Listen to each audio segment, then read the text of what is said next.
Howdy students, I'm back here with another example for you guys. So today we are asked to find the volume of the solid obtained by rotating the region bounded by y equals e to the x, y equals 0, x equals 0, and x equals 1 about the x-axis. Okay, so first let's take a look at our diagram, or our graph, diagram graph. So we've got x equals 0, e to the x equals 1, and y equals 0. That was weird. Okay. So if we take a look at our region, we see that we're going to need to use the disk method. And as you see, as I already marked, our radius in this case is e to the x. Why? Well, let's take a look at our graph again. Let me pull out a better color. Here is the radius of our region, and we see that the radius extends to e to the x. Okay. So using our area of a disk formula, pi r squared, I'm going to substitute in e to the x for r, giving us pi e to the x squared. Okay, so I'm going to bring this in.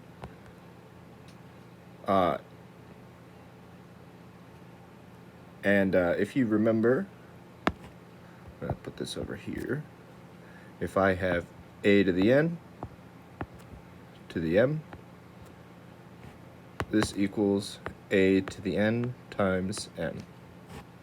Cool. All right. So next, I'm going to go ahead and write down our volume formula, which is just integrating our area formula. So V equals the integral from pi e to the 2x dx, because we're rotating about the x-axis. So what are our bounds? Well, we see that our graph starts at x equals 0 and extends to x equals 1. So we're going to integrate from 0 to 1. So I'm going to pull the pi out in front of our integral. 0 to 1. E to the 2x dx. And now we're going to do a little bit of substitution here. So I'm going to let u equal 2x, du equals 2 dx. So dx equals du over 2. All right, so I've got pi integral from 0 to 1, e to the u, du over 2. Cool, so I'm going to rewrite this over here. E to the u, 1/2, e to the u, du. Okay, so I'm going to go ahead and pull this 1/2 out to the front,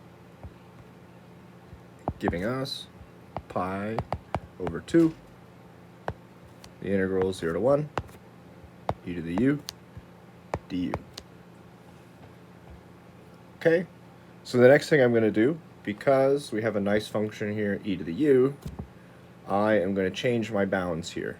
Rather than continuing with the integral and then substituting back our u, I'm just going to keep this as u and evaluate the integral as is. But the first thing we need to do is we need to remember that this is the integral with respect to x, so we're integrating on the bounds from x equals 0, and x equals 1.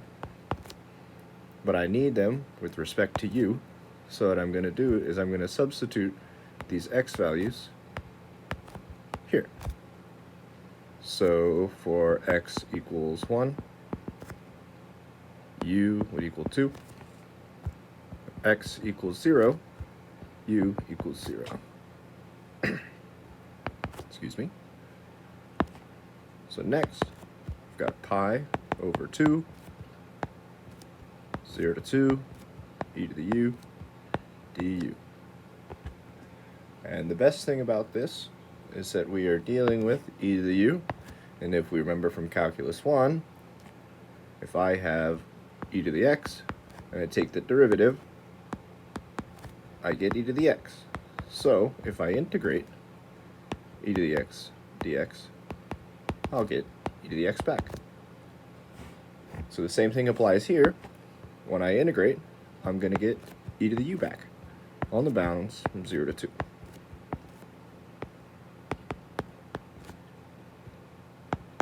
Okay, so I've got e to the 2 minus e to the 0,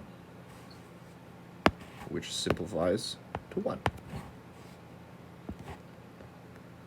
So next, I'm going to put this solution back together, and we'll see our result. So now I get pi over 2 e squared minus 1, or we can write this as pi e squared minus 1 over 2. These two are the same. Thank you.